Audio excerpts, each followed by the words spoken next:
সবাইকে স্বাগতম আমার নতুন ভিডিওতে। আজকে আমরা আলোচনা করব ইউএসএ সেলফ এমপ্লয়েড ব্যক্তিদের জন্য ট্যাক্স। এই ট্যাক্সের কি রুল আছে সেগুলোই আজকে আমি আপনাদের সামনে আলোচনা করব। আমেরিকায় যারা নিজের বাসা থেকে ব্যবসা বা পেশা চালান তাদের জন্য কিছু কর সংক্রান্ত গুরুত্বপূর্ণ নিয়ম রয়েছে, যাকে আমরা সেলফ এমপ্লয়েডের ট্যাক্স, নিজস্ব কর্মসংস্থানের কর।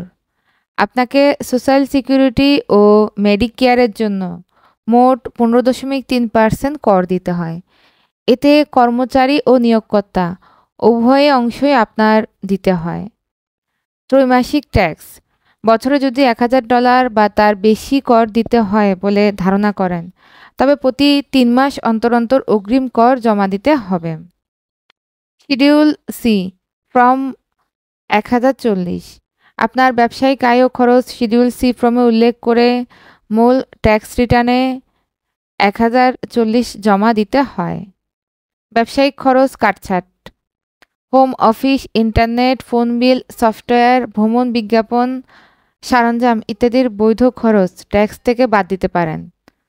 ফর্ম 1099 এনইসি, কোনো ক্লায়েন্ট যদি আপনাকে বছরে $600 বা তার বেশি অর্থ প্রদান করেন, তাহলে তিনি আপনাকে এই ফর্মটি দেবেন। সঠিক হিসাব রাখা, সারা বছর আয় ও ব্যয়ের সঠিক হিসাব রাখুন। কর নির্ধারণ এবং ভবিষ্যতে অডিটের জন্য এটি খুবই গুরুত্বপূর্ণ।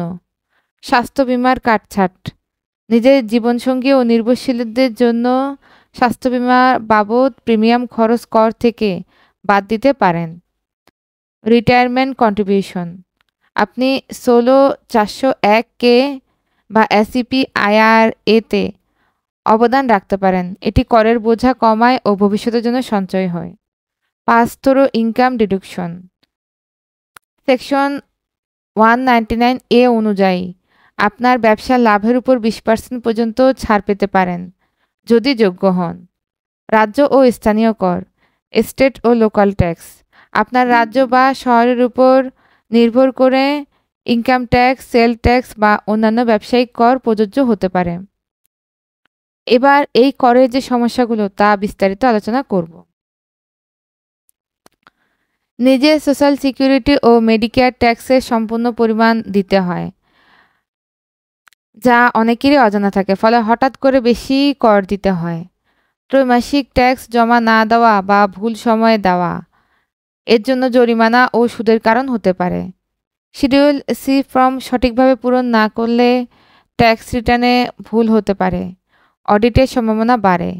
ব্যবসার খরচের সঠিক রেকর্ড না রাখা, ফলে অনেক বৈধ খরচ ট্যাক্স ছাড় হিসেবে দাবি করা যায় না। ফর্ম 1099 না সংগ্রহ করা বা রিপোর্ট না করা, যা আইআরএসের চোখে সন্দেহ তৈরি করতে পারে।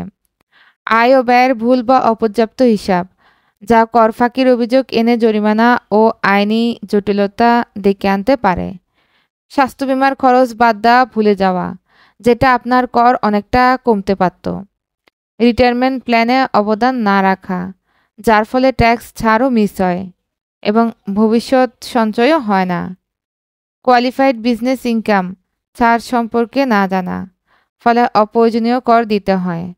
রাজ্য ও স্থানীয় করের নিয়ম না জানা, যেটা ব্যবসার জন্য ঝুঁকি ও অতিরিক্ত খরচের কারণ হতে পারে।